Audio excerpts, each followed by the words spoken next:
நமக்கு கிடைச்ச மார்க்கம் சும்மா கிடைக்கல. இந்த மார்க்கத்தில் பெருமதியை நீங்கள் புரிஞ்சுக்கிறீங்க, சாதாரணமாக கிடைக்கல. நீங்கள் சுஜூதில் இருக்கும்போது ஒரு 50 கிலோ மூட்டையை கொண்டாந்து கழுத்தில் வச்சு அவங்களால தாங்க முடியுமா? எப்படி இருக்கு? எந்திரிக்க முடியுமா? ரசூலுல்லாவால் எந்திரிக்க முடியல. என்ன ஆகுதுன்னு கேட்டால் நபிகள் நாயகம் ஸல்லல்லாஹு அலைஹி வஸல்லம் அவர்கள் சுஜூதில் இருக்கிறாங்க, தட்டுமாறி கொண்டு இருக்கிறார்கள். என்ன செய்யறதுன்றே ரசூலுல்லாவுக்கு தெரியல. அவ்வளவுக்கு பெரிய பாரத்தை கொண்டாந்து, அது அசிங்கம், பாரம் மட்டும் இல்லை, கடுமையான நாத்தம் அடிக்குது, அசிங்கத்தை கொண்டாந்து அல்லாஹ்வுடைய தூதருக்கு மேல போடுறாங்க. மதீனாவினுடைய இவன் மக்காட தலைவர், அவர் மதீனாட தலைவர், ஹஸ்ரஜ் கோத்திரத்தினுடைய தலைவர் அவர். அதனாலதான் பத்ர் யுத்தத்தில் என்ன சொல்லுவாங்க எதிரிகள், மதீனா மக்கள் யுத்தத்துக்கு ஆரம்பத்தில் வரும்போது என்ன சொன்னாங்க, நீங்க எங்களுக்கு ஈக்குவலான ஆக்கள் தான், உங்களோட சண்டை பிடிப்பதற்கு தகுதியான ஆக்கள் தான், ஆனா உங்களுக்கும் எங்களுக்கும் சண்டை இல்லை, அதனால மக்கா காரணம் வர சொல்லுங்க. யாரு காணக்கூடாதுன்னு நினைச்சாரோ அந்த ஆள் காண்றாரு. யாரு காணக்கூடாதுன்னு நினைக்கிறாங்கன்னா பிலால் ரலியல்லாஹு அன்ஹு காணக்கூடாதுன்னு நினைக்கிறாங்க.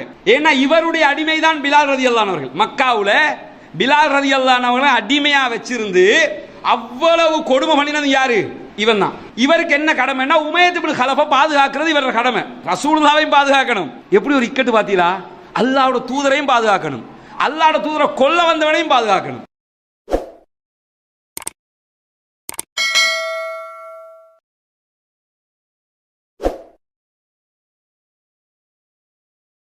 அஸ்ஸலாமு அலைக்கும் வரஹ்மத்துல்லாஹி வபரகாத்துஹு. இன்னல் ஹம்தலில்லாஹ் நஹ்மதுஹு வ நஸ்தஈனுஹு வ நஸ்தக்ஃபிருஹு வ நஊது பில்லாஹி மின் ஷுரூரி அன்ஃபுஸினா வ ஸய்யிஆத்தி அமாலினா மை யஹ்திஹில்லாஹு ஃபலா முதில்ல லஹு வ மை யுத்லில் ஃபலா ஹாதிய லஹு. அஷ்ஹது அல்லா இலாஹ இல்லல்லாஹ் வ அஷ்ஹது அன்ன முஹம்மதன் அப்துஹு வ ரசூலுஹு அம்மா பஅத். பேரன்பிற்கினிய எல்லாம் வல்ல அல்லாஹ்வினுடைய நல்லடியார்களே, தொடராக நடைபெற்று வரக்கூடிய இந்த நிகழ்ச்சியிலே பத்ர் போர் சம்பந்தப்பட்ட செய்திகளை தொடர்ச்சியாக பார்த்து வருகிறோம். இறுதியாக நேற்றைய தினம் பத்ர் யுத்தத்திலே நபித்தோழர்களும் நபிகள் நாயகம் ஸல்லல்லாஹு அலைஹி வஸல்லம் அவர்களும் மக்கத்து முஸ்ரிக்கீன்களுடன் தங்களுடைய எதிரி படையுடன் எப்படி மோத ஆரம்பித்தார்கள், அதனுடைய ஆரம்ப கட்டம் எப்படி அமைந்தது என்பது தொடர்பான செய்திகளை பார்த்திருக்கிறோம். அதனுடைய இறுதியாக நம்ம என்ன பார்த்தோம்னு சொன்னால், நபிகள் நாயகம் ஸல்லல்லாஹு அலைஹி வஸல்லம் அவர்கள் சஹாபாக்களுக்கிட்ட கட்டளைகளில் மிக முக்கியமான ஒரு கட்டளை என்னன்னு கேட்டால், குறைஷிகள், மக்காவினுடைய குறைஷிகள் எதிரி படையினர் உங்களை நெருங்கி வந்தால் மட்டும் நீங்கள் என்ன செய்யுங்கன்னா அம்புகளை எய்யுங்கள், இல்லாமல் அம்பை எய்திட வேண்டாம் அப்படின்னாங்க. ரொம்ப நெருங்கிட்டாங்கன்னா உங்களுடைய வாட்களை உருவி சண்டையிடுங்கள் அப்படின்னாங்க. ஏன்னா அதுதான் கடைசி ஆயுதம், வாள் கடைசி ஆயுதம். அதற்கு முன்னால் இருக்கக்கூடிய ஆயுதம் அம்புகள். ஓரளவு தூரத்தில் இருக்கக்கூடியவருக்கு அம்பை இது தாக்கிவிட முடியும். ரசூலுல்லாஹ் ஏன் சொல்றாங்கன்னா, நம்மகிட்ட குறைவான ஆயுதம் தான் இருக்குது, அதை வேஸ்ட் ஆக்கிட கூடாதுங்கிறதுக்காக ஒன்று அடித்தாலும் அது மரண அடியா இருக்கணுங்கிற வகையில் நபிகள் நாயகம் ஸல்லல்லாஹு அலைஹி வஸல்லம் அவர்கள் இந்த கட்டளையை சஹாபாக்களுக்கு இட்டார்கள். இந்த செய்தியை சஹீஹுல் புகாரியில் நம்ம பார்க்க முடியும். இதே நேரத்தில் இந்த பத்ர் யுத்தத்தை நம்ம எடுத்துக்கிட்டோம்னு சொன்னால், பத்ர் யுத்தத்தில் இன்னும் ஒரு பல சம்பவங்கள் நடைபெற்றது. எந்த அளவுக்கான சம்பவங்கள் நடைபெற்றதுன்னு சொன்னால், ஜுபைர் ரலியல்லாஹு அன்ஹு அவர்களை பற்றி ஒரு செய்தி இடம்பெறுகிறது. ஜுபைர் ரலியல்லாஹு அன்ஹுடைய மகன் அப்துல்லாஹ் இப்னு ஜுபைர் ரலியல்லாஹு அன்ஹு அவர்கள் இந்த செய்தியை அறிவிக்கிறார்கள். இந்த அப்துல்லாஹ் இப்னு ஜுபைர், ஜுபைர் இப்னு அவ்வாம், இவங்க எல்லாம் இஸ்லாமிய வரலாற்றில் மிக மிக முக்கியமான பேசப்படக்கூடிய நபித்தோழர்கள். ஏன்னு கேட்டால், ஜுபைர் இப்னு அவ்வாம் ரலியல்லாஹு அன்ஹுவை பொறுத்தவரையில் மிகப்பெரிய வீரர். ஜுபைர் இப்னு அவ்வாம் ரலியல்லாஹு அன்ஹு அவர்கள் அந்த உமர் ரலியல்லாஹு அன்ஹு, அலி ரலியல்லாஹு அன்ஹுவை ஈக்குவலாக வைக்கக்கூடிய ஒரு வீரராக இருந்தாங்க. இவர்களுடைய மனைவி அஸ்மா பின்தி அபீபக்கர், அபூபக்கர் ரலியல்லாஹு அன்ஹுடைய மூத்த மகள் அஸ்மா ரலியல்லாஹு அன்ஹுவை தான் இவங்க திருமணம் முடிச்சிருந்தாங்க. இதே நேரத்தில் இந்த ரெண்டு பேருக்கும் பிறந்த மகன் தான் அப்துல்லாஹ் இப்னு ஜுபைர் ரலியல்லாஹு அன்ஹு அவர்கள். இந்த அப்துல்லாஹ் இப்னு ஜுபைர் ரலியல்லாஹு அன்ஹுடைய வரலாறு நான் இறுதியில் இந்த மக்கா காபத்துல்லா எல்லாம் எப்படி எரிக்கப்பட்டுச்சுங்கிற சில செய்தி இருக்குது. அந்த வரலாறு சொல்லும் போது உங்களுக்கு ஜுபைர் இப்னு அவ்வாம் யாரு, அப்துல்லாஹ் இப்னு ஜுபைர் யாருங்கிறது ரொம்ப தெளிவாகவே புரிந்துவிடும். ஆனால் இந்த அப்துல்லாஹ் இப்னு ஜுபைர் ரலியல்லாஹு அன்ஹு, அதாவது ஜுபைர் இப்னு அவ்வாமுடைய மகன் அப்துல்லாஹ் இப்னு ஜுபைர், அவரும் நபித்தோழர். யாருன்னு கேட்டா, இவர் தான் நபிகள் நாயகம் ஸல்லல்லாஹு அலைஹி வஸல்லம் அவங்க மதீனாவுக்கு போனதுக்கு பிறகு ஹிஜ்ரத்து செய்த நபித்தோழர்களுக்கு முதலாக பிறந்த பிள்ளை இவங்க தான்.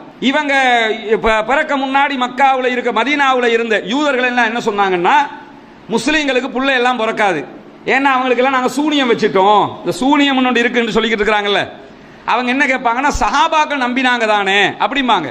நீங்க சூனியத்துக்கு தாக்கம் இல்லைங்கிறீங்க, சஹாபாக்கள் சூனியத்துக்கு தாக்கம் இருக்குன்னு நம்பினாங்க தானேம்பாங்க.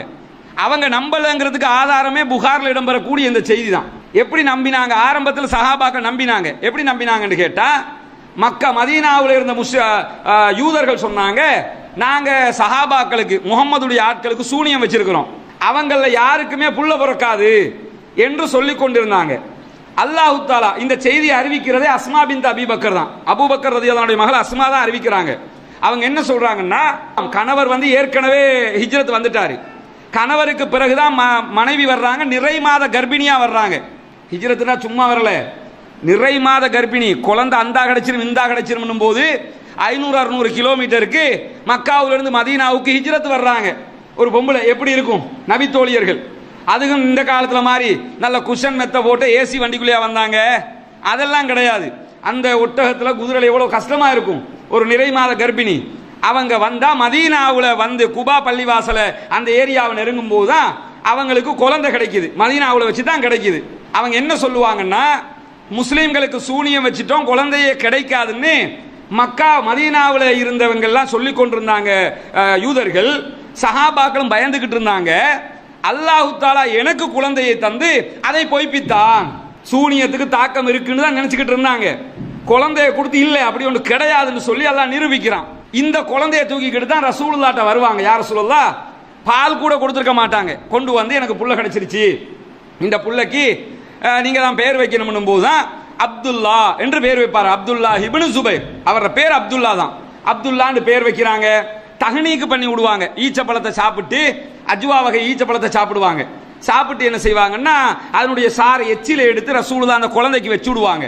அது ஒரு சுன்னத்து. தகப்பனார் செய்யலாம், மௌலைமார்ட்ட தூக்கிட்டு போகாம தகப்பனார் செய்யணும். அல்ல தர்காவுக்கு தூக்கிட்டு கொண்டு போயிடக்கூடாது பிள்ளைய. குழந்தை பிறந்துருச்சா, நீங்க ஒரு சுவையான இனிப்பான ஒரு ஐட்டத்தை சாப்பிட்டு அதை எடுத்து அந்த பிள்ளைக்கு அப்படியே கொடுத்தா புள்ள விழுங்கினா அது பிள்ளைக்கு எஃபெக்ட் ஆயிரும். அது சப்பி அந்த மெண்டை ஒரு இதாக இருந்தா, உமிழ்நீராக இருந்தா அது ஈஸியா இருக்குங்கிறதுக்கு அப்படி வைக்கிறது. அது சுன்னத்தும் கூட. ரசூலுல்லாஹ் அந்த தஹ்னீக்கை செஞ்சு விடுவாங்க, இவருக்கு தான் அதை செய்வாங்க, இந்த அப்துல்லா இப்னு சுபைருக்கு. ஆனா இவரோட சோகம் என்னன்னு கேட்டா, இஸ்லாமிய வரலாற்றில் கடைசியாக மரணிக்கிற 2 சஹாபாக்கள் யாருன்னு கேட்டா, அப்துல்லாஹ் இப்னு சுபைரும், அப்துல்லாஹ் இப்னு சுபைர் ரலியல்லாஹு அன்ஹுடைய தாயார் அஸ்மா பின்த் அபீபக்கர் ரலியல்லாஹு அன்ஹு. இவங்க தான் கடைசியாக மௌத்தாகுவாங்க. மௌத்தாகும் போது அஸ்மா பின்த் அபீபக்கர் ரலியல்லாஹு அன்ஹு 100 வயசு மௌத்தாகும் போது.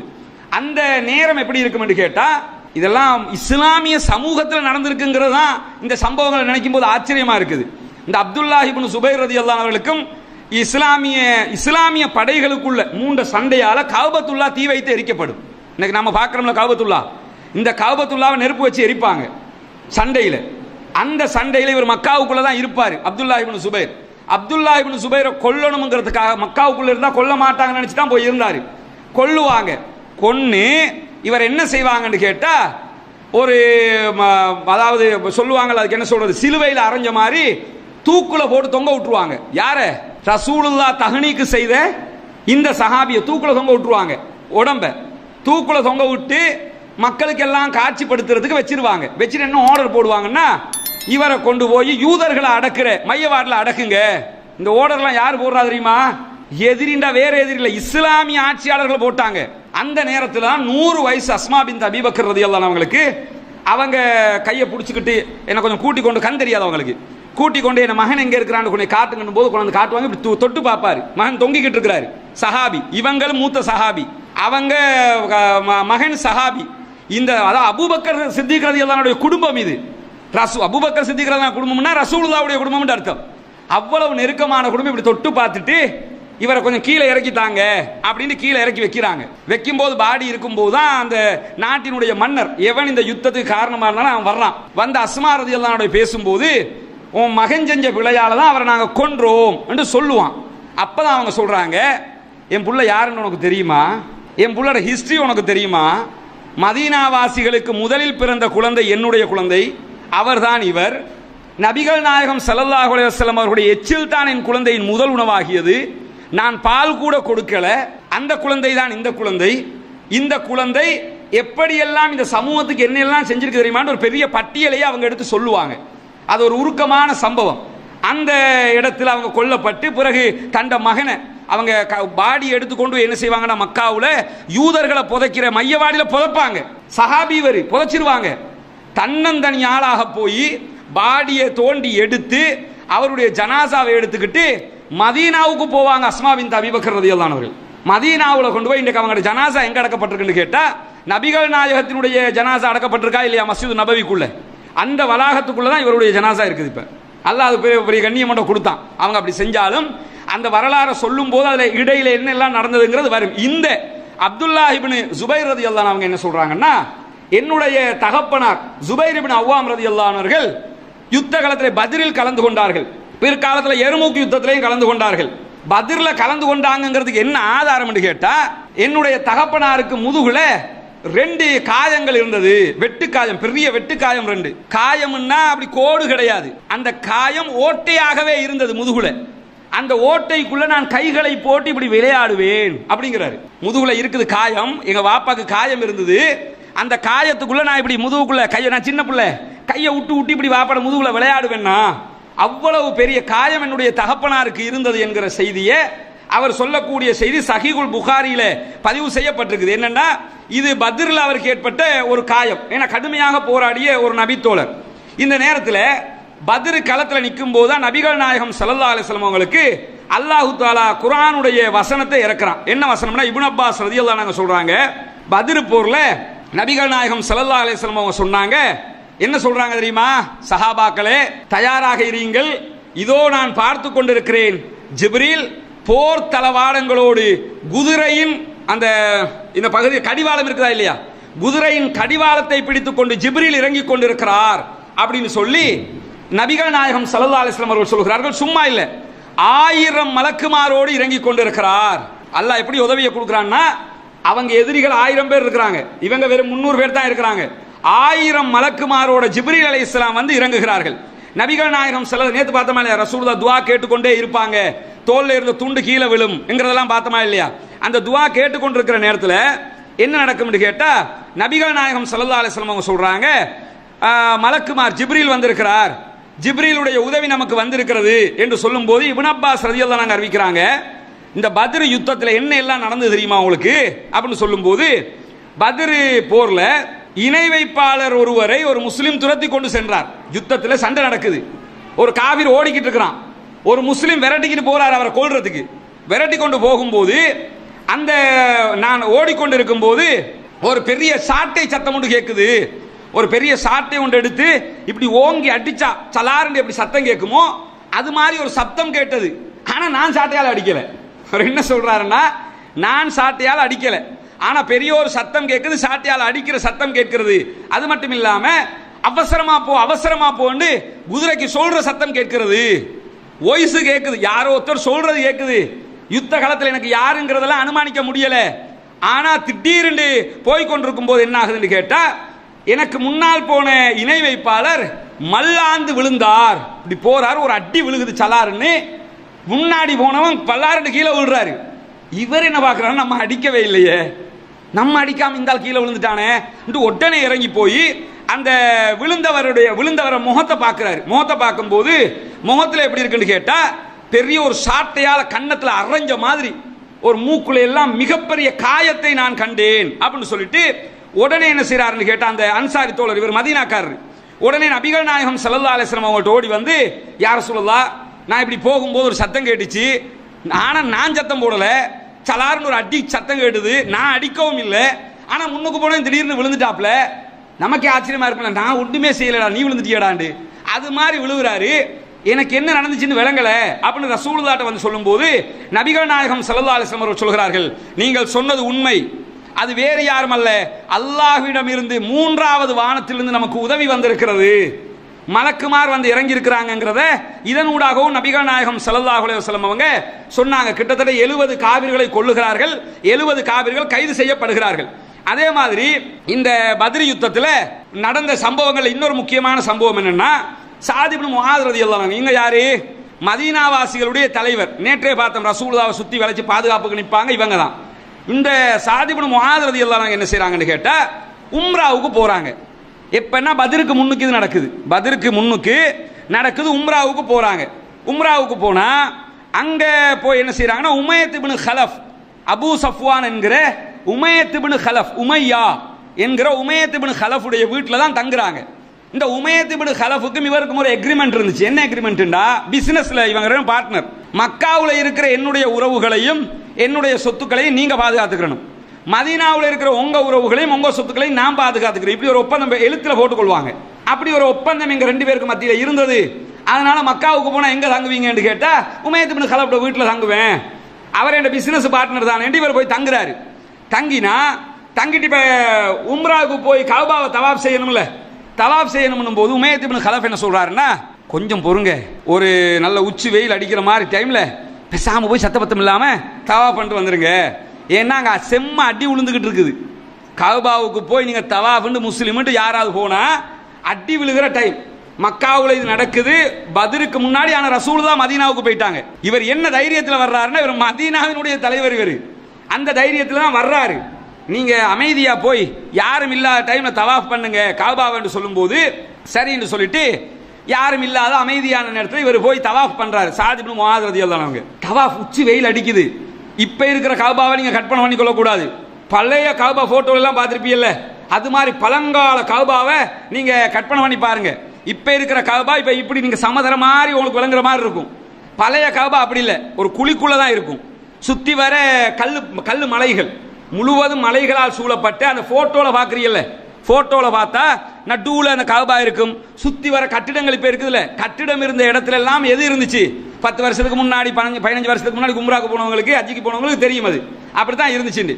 அந்த கஅபாவுல தவாஃப் பண்ணி கொண்டு வருகிறார்கள். தவாஃப் செய்து கொண்டிருக்கும் போது என்ன செய்யறான்னா திடீர்னு அபூ ஜஹல் வந்துட்டான். அபூ ஜஹல் வந்தா வந்து கேட்கறான், நீங்க யாருன்னு கேட்கறான்.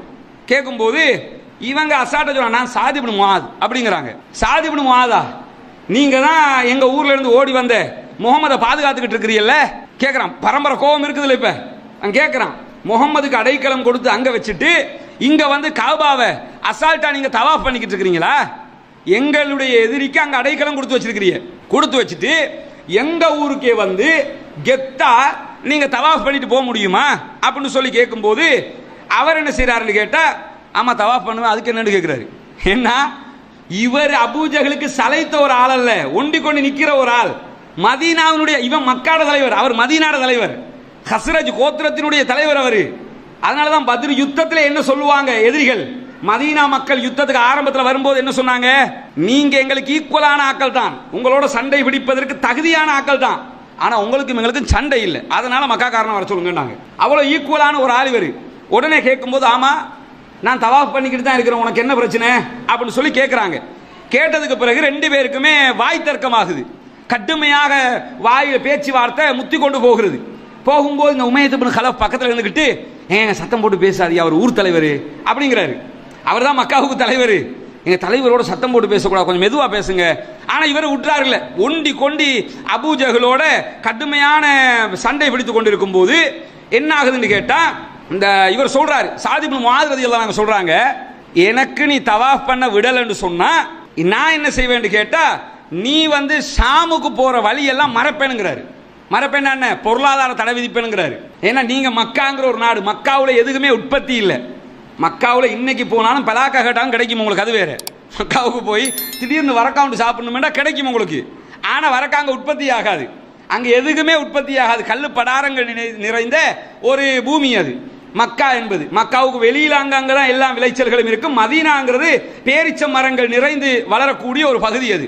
அப்ப இவர் என்ன சொல்றாருன்னா, நீங்க பிசினஸ்க்கு எங்க போகணும், ஷாமுக்கு தானே போகணும். ஷாமுக்கு போகணும்னா எப்படி போவீங்க, மதீனாவை தாண்டி தான் போவீங்க, எங்க ஊரை தாண்டி போக மன காலை விட்டு பாத்துக்கங்கிறாரு.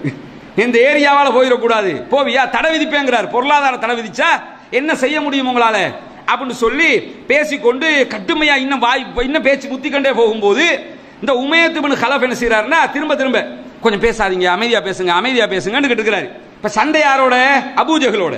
பக்கத்துல இருக்கிறவர் கொஞ்சம் மெதுவா பேசுங்க, மெதுவா பேசுங்கன்னா கடைசியில கோவம் வந்து, நீ வாயை பத்திக்கிட்டு சொல்லுவோம்ல, அப்படி சொல்றதுக்கு பதிலா இவர் என்ன சொல்லிட்டாருன்னு கேட்டா, அவர் பக்கத்தில் உட்கார்ந்துக்கிட்டு இந்த சத்தம் போடாதீங்க, மெதுவா பேசுங்க மெதுவா பேசுங்க அப்படின்னு சொல்லிக்கிட்டே இருக்கும்போது உடனே சொல்றாரு, கோவம் வந்து, இதுக்கு தான் ரசூலுல்லாஹ் சொன்னாங்க உன்னை கொல்லுவேன்னு அப்படின்ட்டாரு. இது சின்ன விஷயமா இது? நம்ம ஏன் வாயை பத்திக்கிட்டு இருன்னு சொல்லுவோம். இவர் சாதிப் இப்னு முஆத் சொல்றாருன்னா இதுக்கு தான் ரசூலுல்லாஹ் உன்னை கொல்லுவேன்னு இருக்காங்க.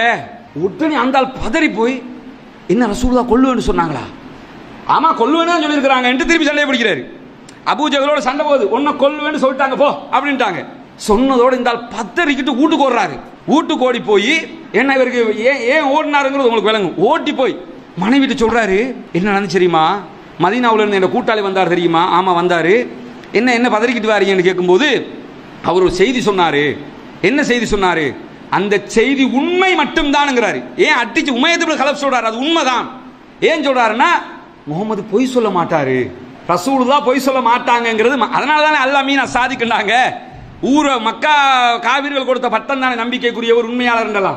முகமது பொய் சொல்ல மாட்டாரு, என்ன கொல்லுவன்னு சொல்லியிருக்கிறாராம். உடனே அந்த அம்மாவும் சொல்லுது, அப்படின்னா உண்மையாவே உங்களை கொல்லுவாரு, ஏன்னா முகமது பொய் சொல்ல மாட்டாரு, உங்களை கொல்லுவாரு. அது பெரிய ஒரு பதட்டமாக உமையத் இப்னு கலஃபுக்கு ஆகிவிடுகிறது.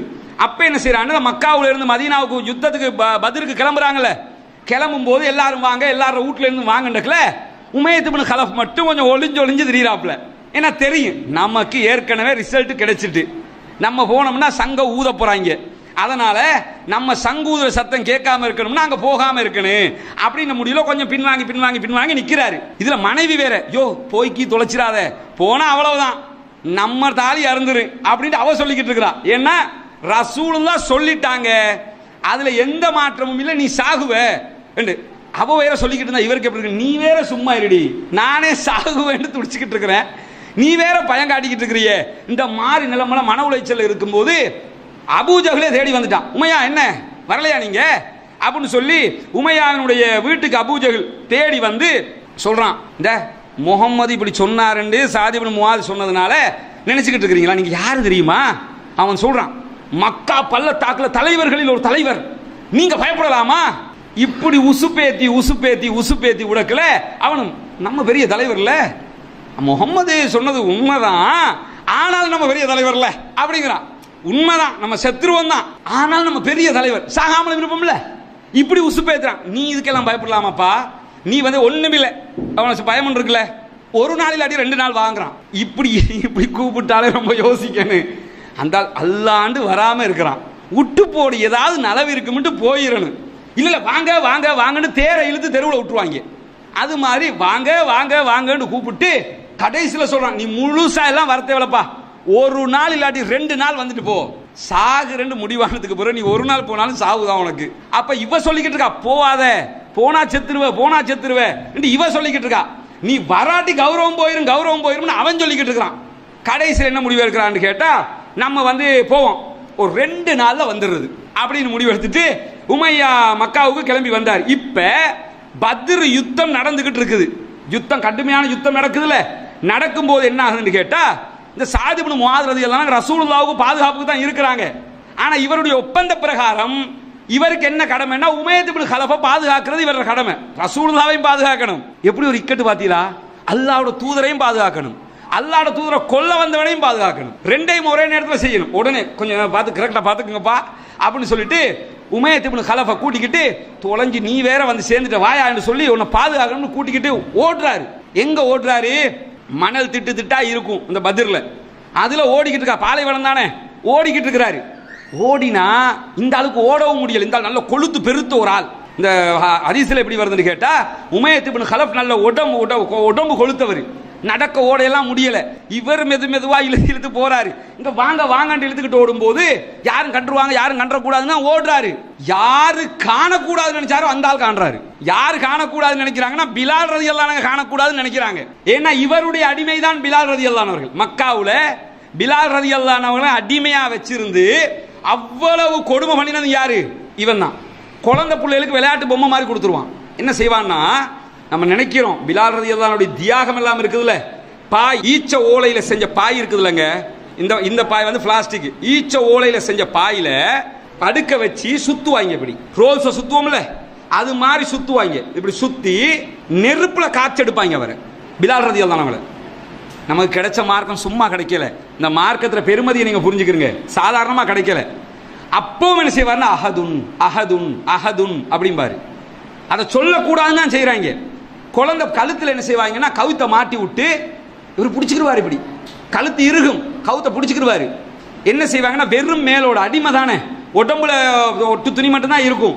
குழந்தைகளை கையில் கொடுத்துருவாங்க, அவங்க இழுத்துக்கிட்டு ஓடுவாங்க, குதிரையில கட்டி அதில் கட்டி இதில் கட்டி இழுத்துக்கிட்டு ஓடுவாங்க. கற்பனை பண்ணி பாருங்க, நம்மளால அப்படி வாழ முடியுமா? இந்த சாதாரண இந்த தார் ரோட்ல இழுத்துக்கிட்டு போனா தாங்குவீங்களா? நீங்க யாராவது தாங்க முடியுமா? நான் தாங்குவேனா? நீங்க தாங்குவீங்களா? ஆனா அவரை எதுல இழுத்துக்கிட்டு ஓடுவாங்க? நாம இப்ப காணாம இருக்கிற மக்காவினுடைய கருங்கற்பாறை இருக்குதுல்ல, ஒரு 5-6 வருஷம் 8 வருஷம் 10 வருஷத்துக்கு முன்னுக்கு மக்காவுக்கு போனவங்களுக்கு கொஞ்சம் அதை பார்த்துருக்கலாம். அந்த கருங்கற்பாறை எப்படி இருக்கும்? இப்ப மக்காவில் அந்த உயர்ந்த பகுதி தாழ்ந்த பகுதியெல்லாம் ஆக்கி வச்சிருக்கானே, எல்லாமே கருங்கற்பாறைகளை அதுக்கேற்ற மாதிரி செஞ்சு கட்டினது. அந்த மக்காவை விட்டு நீங்க அடுத்த பக்கம் ஆயிஷா மஸ்குக்கு போற வழி, அதுக்கு எதிர்த்த மாதிரி இருக்கக்கூடிய வழியெல்லாம் பார்த்தீங்கன்னா அந்த கருங்கற்பாறைகளை தோண்டித்தான் வாசலெல்லாம் உண்டாக்கி இருக்கிறான். அந்த கருங்கற்பாறைகள்ல விளையாட்டு பொம்மை மாதிரி இழுத்துக்கிட்டு போவாங்க. யார் இதுக்கு காரணம்? உமையத் இப்னு கலஃப். அப்ப அபூபக்கர் சித்திக் ரலியல்லாஹு தான் இவரை மீட்டெடுத்து இஸ்லாத்துக்கு வந்ததுக்கு பிறகு மீட்டெடுத்து காப்பாற்றி விட்டாங்க. இவர் ஹிஜ்ரத் வந்துட்டாரு. ஆனா எதிர்பார்த்துக்கிட்டு இருந்தாரு. எல்லாரும் பத்ரு பெரிய ஒரு யுத்தத்தை சந்திக்க போறோம் ஒரு விதமான பதட்டத்தில் இருக்கும்போது பிலால் ரலியல்லாஹு அன்ஹு பதட்டம் எல்லாம் இல்லை, எதிர்பார்ப்பு. எங்க அவன் வரட்டும் அப்படின்னு நிக்கிறாங்க. யார்? உமையத் இப்னு கலஃப் வரணும், அந்த எதிர்பார்ப்புல இருக்கிறாங்க. சொன்ன மாதிரி இவர் யாரு பார்க்க கூடாதுன்னு நினைச்சுக்கிட்டு வாயா வாயாண்டு கூட்டிக்கிட்டு ஒளிச்சுக்கிட்டு ஓடினாரோ, ஓடும் போது பார்த்துடுறாரு பிலால் ரலியல்லாஹு அன்ஹு. பார்த்ததோட பிலால் ரலியல்லாஹு அன்ஹுக்கு இரு வர்றேன்னு சொல்லி ஓடி போறாங்க மதீனா சஹாபாக்கிட்ட. சஹாபாக்களை, நண்பர்களே, என்னை வதை செய்தவன் அங்கு ஓடிக்கொண்டிருக்கிறான், வாங்க எனக்கு ஹெல்ப் பண்ண வாங்க. அப்ப இவர் விரட்டிக்கிட்டே போறாரு, அவங்களும் ஓடிக்கொண்டே போறாங்க. அவருக்கு என்ன காப்பாற்றணும் தேவைன்னா ஒப்பந்தத்தை காப்பாற்றணும். அதுக்காகத்தான் அவர் உமையாவை காப்பாற்றுறது நினைக்கிறாரு. ஓடி ஓடி போனா அவருக்கு அந்த உடம்பு பலத்தால் ஓட முடியல. ஒரு கட்டத்தில் எனக்கு இதனால முடியல, நம்ம என்ன சொல்லுவோம், முடியலைன்னா செத்து போ மூதேவி, சாம தாக்கு பிடிக்கணும்னா ஓடணும், நீ முடியல. உடனே சாதி முஆத் ரலியல்லாஹு அன்ஹு என்ன செய்றாங்கன்னா, அப்புறம் மல்லாக்க படு அப்படிங்கிறாங்க. மல்லாக்க அவன் படுத்ததுக்கு பிறகு உமையாவுக்கு மேல இவர் படுத்துறாரு. என்ன வெட்டிட்டு அவரை வெட்டுங்க, நம்ம சொல்லுவோம்ல, என்ன தாண்டி தான் நீங்க போகணும்னு.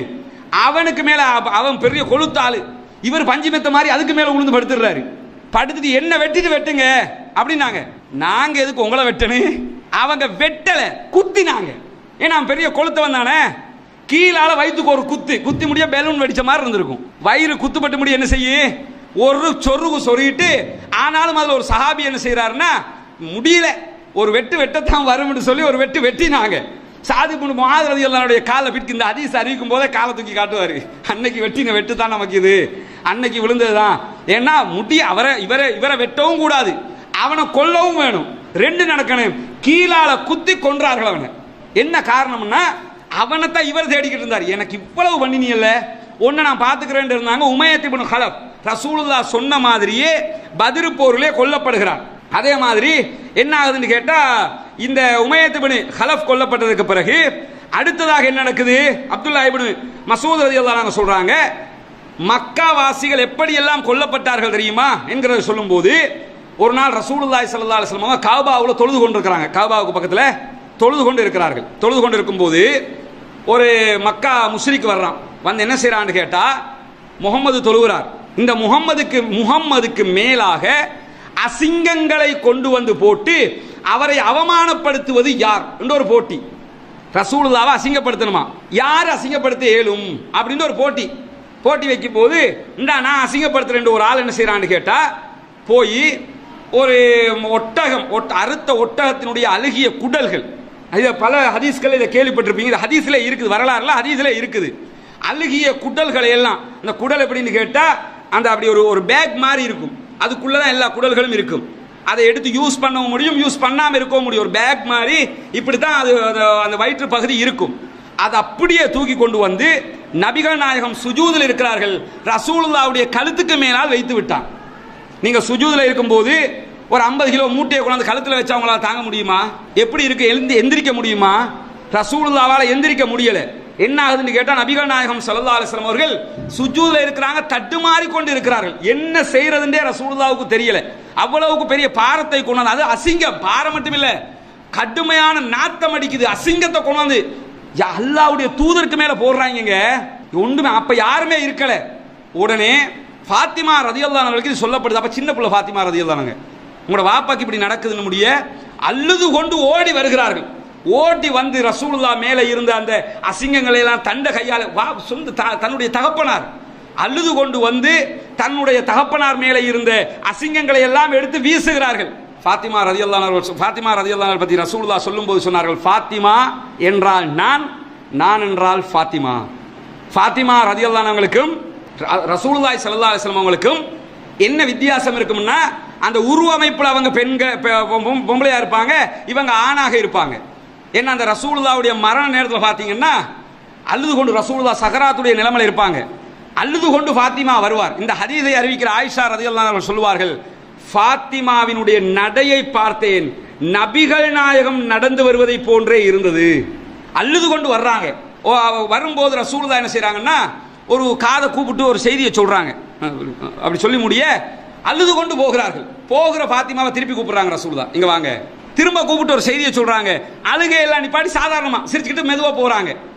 அப்பவே ஆயிஷா ரலியல்லாஹு அன்ஹா இது ஒரு இக்கண்ணாவா இருக்குது. என்னன்னா, என்ன வந்தாங்க, அழுதுகிட்டு வந்தாங்க, ரசூலுல்லாஹ் எதையோ சொன்னாங்க, அழுதுகிட்டு போனாங்க, திருப்பி ரசூலுல்லாஹ் கூப்பிட்டு எதையோ சொல்றாங்க, சிரிச்சுக்கிட்டு போனாங்களே. 6 மாசத்துக்கு பிறகு ரசூலுல்லாஹ் மௌத்தாய் கிட்டத்தட்ட 6 மாசத்துக்கு பிறகு ஃபாத்திமாட்ட தேடி போய், அது அவரோட பெண்கள்ட்ட அப்படி ஒரு குணம் இருக்கும். ஏன்னா அது எப்போ அது நடந்து அது கேட்க வேணும், உங்களை சந்திக்கும் வரைக்கும் தான் நான் இருந்தேன் அப்படின்ட்டு கேட்பா. இது 5 வருஷத்துக்கு முன்னாடி நடந்திருக்கும். நான் உங்களை நினைச்சுக்கிட்டே இருந்தோம், வாட்ஸ்அப்லயாவது ஒரு மெசேஜ் போடணும், பாருங்க உங்க நம்பர் இருக்குல்ல, இன்றைய தாங்க அன்னைக்கு ஒரு சம்பவம் நினைச்சா அது என்ன அப்படின்னு கேட்பாங்க. அது மாதிரி 6 மாசத்துக்கு பிறகு இது என்னம்மான்னு ஃபாத்திமாட்ட கேட்குறாங்க. கேட்கும்போது ஃபாத்திமா ரலியல்லாஹு சொல்கிறார்கள், நான் ரசூலுல்லாஹ்வுடைய மரண நேரத்தில் ரசூலுல்லாஹ்விடத்தில் வந்தேன். என்னுடைய தகப்பனார் அல்லாஹ்வுடைய தூதர் ஸல்லல்லாஹு அலைஹி வஸல்லம் அவர்கள் எனக்கு அருகாமையில் அழைத்து தான் மரணிக்கப் போகிறேன் என்கிற செய்தியை சொன்னார்கள். அதுதான் அழுது கொண்டு நான் போனேன்.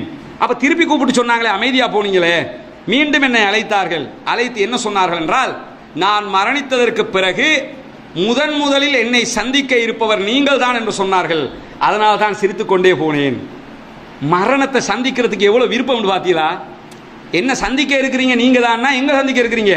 எங்கட குடும்பத்தில் நான் மௌத்தா போனதுக்கு அப்புறம் ஃபாத்திமா நீங்க தான் முதல்ல மௌத்தாகுவீங்கிறாங்க ரசூலுல்லாஹ். அதை கேட்டு முடியத்தான் என்னுடைய தகப்பனார் அல்லாஹ்வுடைய தூதர் மரணித்தாலும் நான் அவரை சந்திக்கிற அளவுக்கு நான் சீக்கிரமாக மரணித்து விடுவேன். அந்த மரணத்தை சந்திக்கிற சந்தோஷம் அதுல தான் அவங்க போறாங்க. ஃபாத்திமாவும் ரசூலுல்லாஹ்வும் ஃபாத்திமா ரலியல்லாஹு அன்ஹர்கள் நபிகள் நாயகம் ஸல்லல்லாஹு அலைஹி வஸல்லம் இந்த பயணத்தில் அவ்வளவு நெருக்கமாக இருந்தார். அவங்க தான் ஓடி வந்து இந்த அசிங்கங்களை எல்லாம் எடுத்து அழுது எடுக்கிறாங்க. என் தகப்பனாரை போட்டு இப்படி பண்றீங்களே அப்படின்னு சொல்லி ஒரு ஊரே திரண்டு ஒருத்தருக்கு இப்படி அநியாயம் பண்ணும் போது ஒரு குழந்தை எப்படி அதை அணுகும் யோசிச்சு பாருங்க.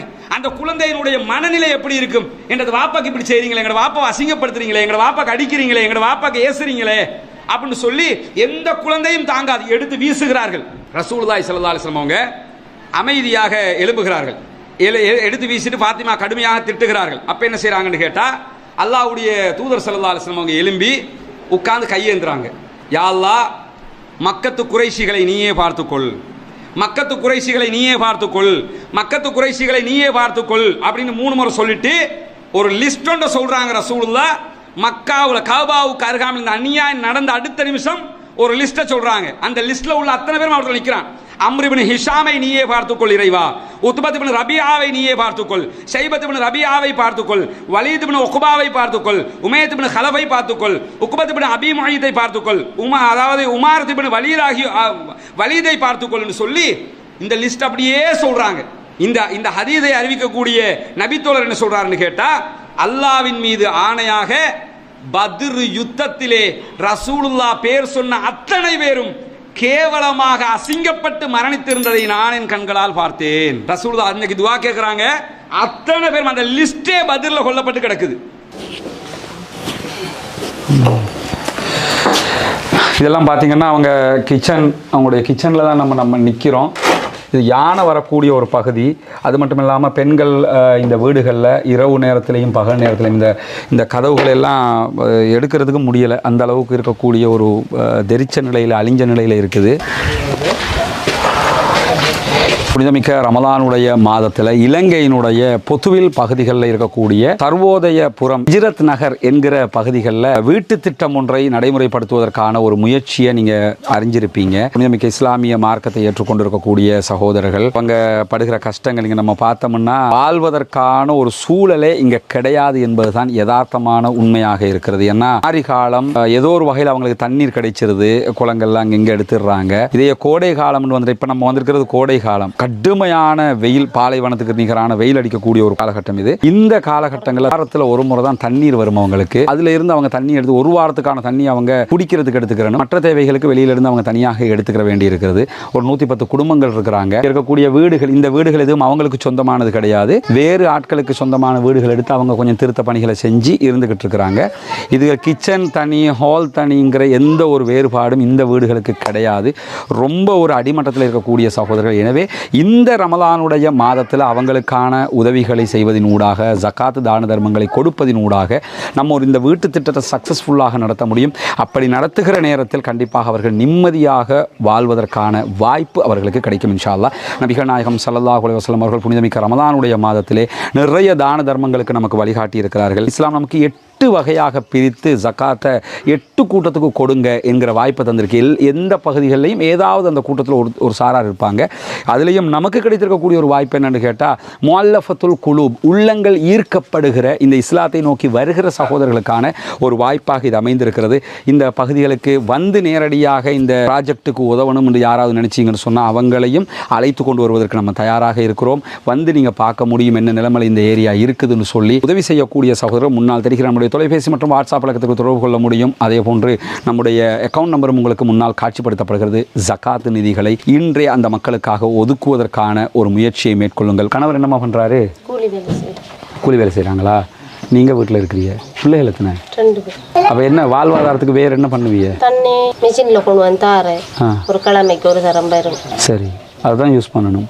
எவ்வளோ தருவாங்க? ஒரு குடும்பத்துக்கு 3 பூலி 4 பூலி. நாங்கள் குளிக்கிறதுக்கெல்லாம் காட்டு பகுதியில் ஒரு கிணறு இருக்கு, அந்த கிணத்துக்கு போகிறோம் குளிக்கிறதுக்கு.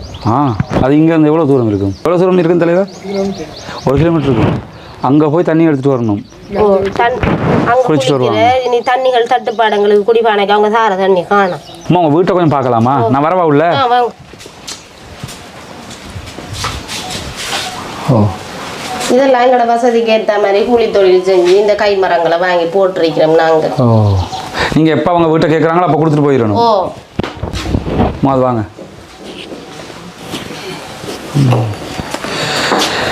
இதெல்லாம் பார்த்தீங்கன்னா அவங்க கிச்சன், அவங்களுடைய கிச்சனில் தான் நம்ம நிற்கிறோம். இது யானை வரக்கூடிய ஒரு பகுதி. அது மட்டும் இல்லாமல் பெண்கள் இந்த வீடுகளில் இரவு நேரத்திலையும் பகல் நேரத்திலையும் இந்த கதவுகளை எல்லாம் எடுக்கிறதுக்கு முடியலை. அந்த அளவுக்கு இருக்கக்கூடிய ஒரு தெரிச்ச நிலையில், அழிஞ்ச நிலையில் இருக்குது. இதுதான் அவங்க சமையல் கட்டு. இதெல்லாம் அந்த காலகட்டத்தில் ஒரு 20 வருஷத்துக்கு முன்னாடி எங்கள் ஊர்களெல்லாம் இப்படி இருந்தது. ஆனால் இப்போ அப்படி கிடையாது. இந்த சமையல் கட்டில் தான் அவங்க அந்த வேலைகளை பார்க்குறாங்க. அல்லாஹ் தான் அவங்களுக்கு அருள் புரிய வேண்டும். இரண்டாவது, நாம் அத்தனை பேரும் நினைத்தால் நம்முடைய உதவிகளை கொண்டு கண்டிப்பாக இதை வெற்றிகரமாக முடிக்க முடியும். வெற்றிகரமாக முடிக்கிறோம் இன்ஷா அல்லாஹ். அந்த நம்பிக்கையில் தான் களமிறங்கி இருக்கிறோம். ஏற்கனவே நம்ம சொன்ன மாதிரி இவற்றையெல்லாம் பார்க்குறதுக்கு விரும்புகிற சகோதரர், நாங்கள் வந்து நேரில் பார்க்கணும்னு நினச்சிங்கன்னா அத்தனை சகோதரர்களையும் நீங்கள் விரும்புகிற சகோதரர்கள் நம்ம அழைச்சிக்கிட்டு வந்து காட்டுறதுக்கு தயாராக இருக்கிறோம்.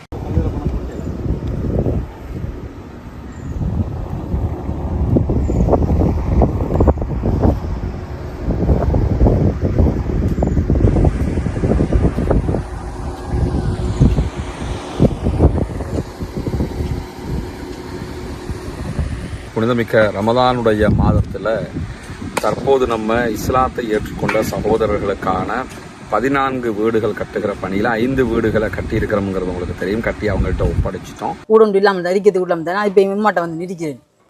கடு சந்தோஷம் கட்டி தந்தது. இது உங்களோட வீடு. இனி பௌமி வேலை நடக்குதாண்டெல்லாம் பார்க்க வர மடர் வேலையெல்லாம் முடிச்சுட்டோம் நாங்கள். சரிதானே? உங்களுக்கு எப்படிமா? சந்தோஷமா?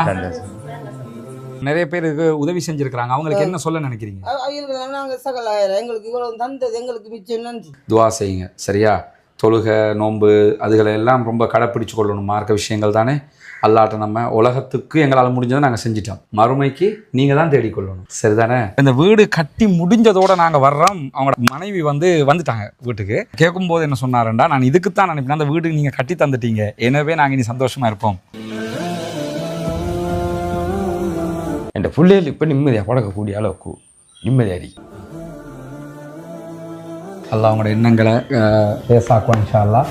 மீதி 9 வீடுகளுக்கான வேலைகளை ஆரம்பிச்சிருக்கிறோம். எனவே இந்த புனிதமிக்க ரமதானுடைய மாதத்தில் இஸ்லாத்தை ஏற்றுக்கொண்ட சகோதரர்களுக்காக ஜக்காத்தில் இருந்து ஒரு போர்ஷன் நம்ம கொடுக்க முடியும், அவர்களுக்கு கடமையாக இருக்கிறது கொடுப்பது.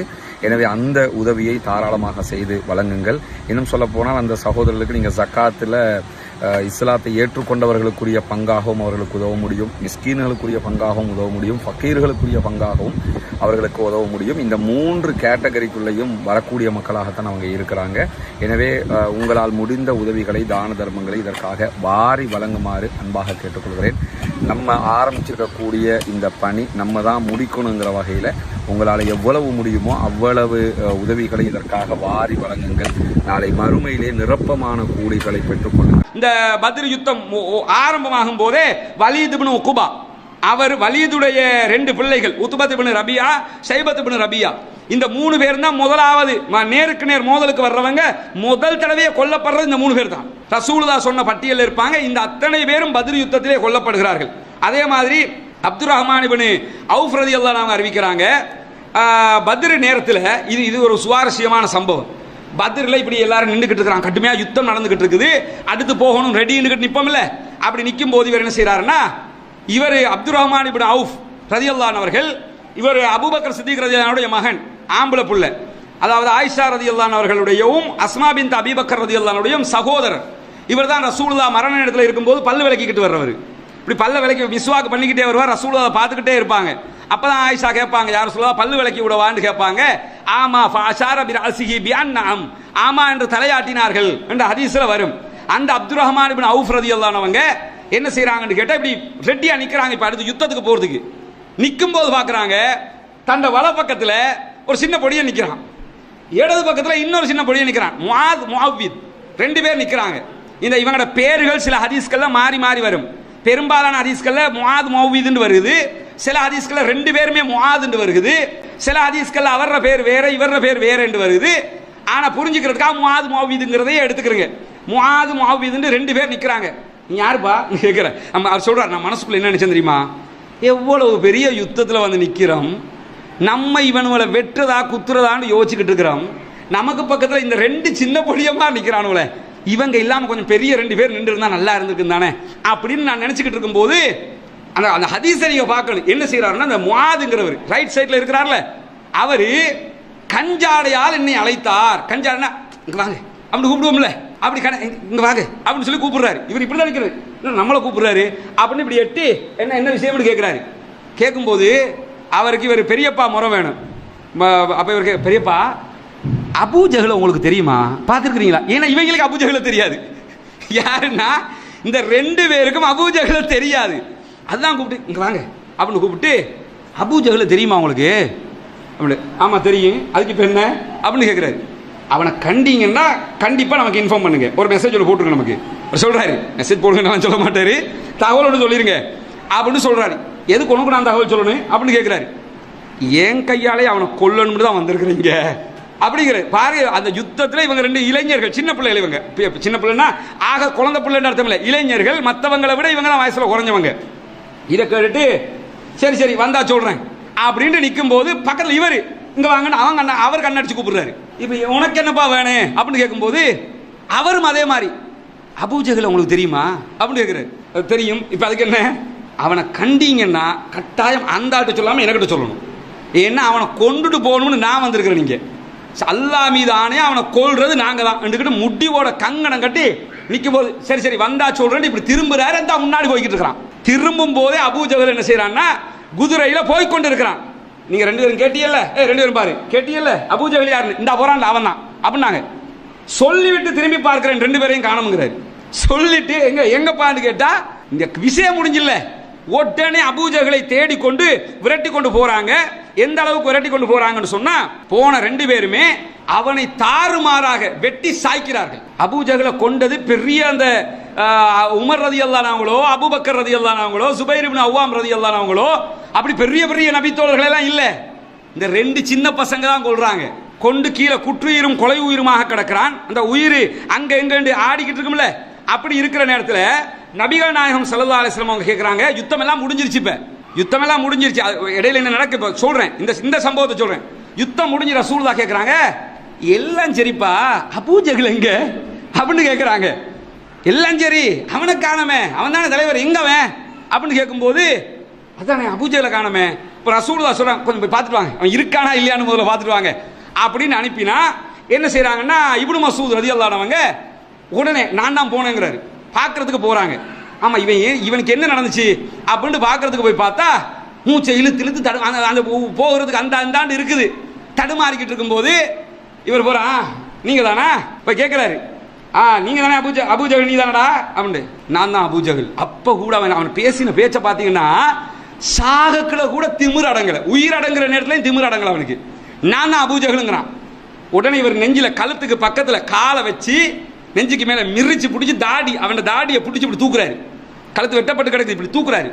தூக்கி நீ தானே, ஆமா நான் தான் சொல்லிட்டு, கேவலமா செத்து போய் கிடக்குறியாடா அப்படிங்கிறாங்க. சொல்லும் போது அவன் என்ன தெரியுமா சொல்றான், நீ ஒன்னும் நீ நினைச்சுக்கிற கூடாது, நான் யார் தெரியுமா, இந்த குறைசி குலத்திலேயே ஆகப்பெரிய தளபதி செத்து போய் கிடக்கிற நேரத்தில் உனக்கு எதுக்கு இந்த தெனாவட்டு சொல்லிட்டு என்ன சொல்றான்னா, நீங்க எல்லாம் பெரிய பெரிய தலைவர்கள் என்ன கொண்டீங்கன்னு பெருமைப்பட்டுக்கிறாதீங்க, என்ன கொண்ட 2 சின்ன பசங்க தாங்கிறான். எப்படி எவ்வளவு இகழ்வான விஷயத்தை எவ்வளவு பெருமையா சொல்றான்னு பாத்தீங்களா? ஒரு இகழ்வான ஒரு கேவலமான விஷயம், அந்த கேவலமான விஷயத்தை அவ்வளவு கௌரவமா சொல்றான் அவன்.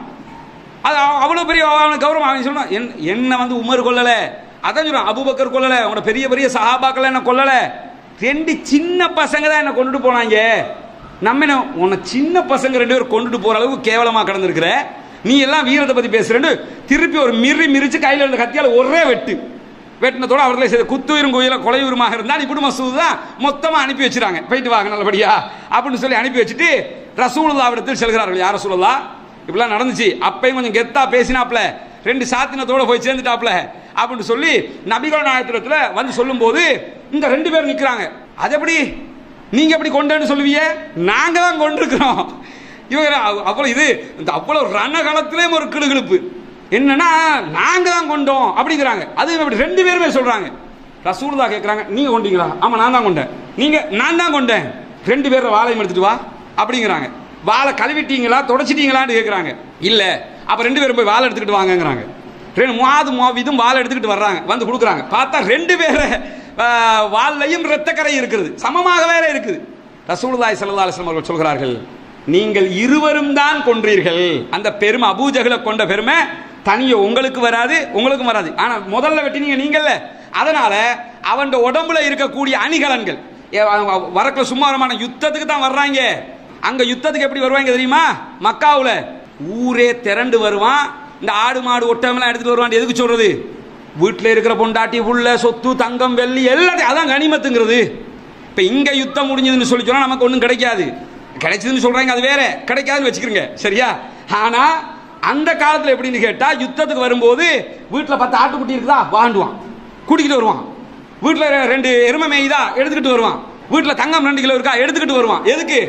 ஜெயிச்சாலும் இத்தனையோட ஜெயிக்கணும், தோத்தாலும் பரதேசியா போய் சேரணும். அப்படிதான். அதனாலதான் கனிமத் அவ்வளவு கிடைக்கும். யுத்தத்துல வெண்டு முடிய அவ்வளவு சொத்துக்களும் எப்படி கிடைக்குது? இப்படித்தான் கிடைக்கும். ரசூலுல்லாஹ் சொல்றாங்க, முஆதே நீங்க தானே முதல் வெட்டினீங்க, அதனால அவன் உடம்புல இருக்கிற அணிகலன்கள், அவன் உடுத்திருப்பான்ல பெரிய பெரிய ட்ரெஸ் அப்படி இப்படிலாம், அதை என்ன செய்யுங்கன்னா உங்களுக்காக எடுத்துக்கொள்ளுங்கள் என்று சொல்லி நபிகள் நாயகம் ஸல்லல்லாஹு அலைஹி வஸல்லம் அவர்கள் இந்த அபூஜஹல் கொல்லப்பட்ட விஷயத்தை சொல்லி முடிப்பார்கள். அபூஜஹல் இந்த நேரத்தில் தான் பத்ர் போர்ல கடைசில எல்லாம் கொல்லப்படல, பத்ர் போர் நடந்து கொண்டிருக்கும் போதே அபூஜஹல் கொல்லப்பட்டு விடுகிறான். இன்ஷா அல்லாஹ் அடுத்தடுத்து யாரு கொல்லப்பட்டாங்க, முஸ்லிம்கள் தரப்புல யார் கொல்லப்பட்டாங்கிற செய்திகளை நாளைய தின முறையில் பார்ப்போம்.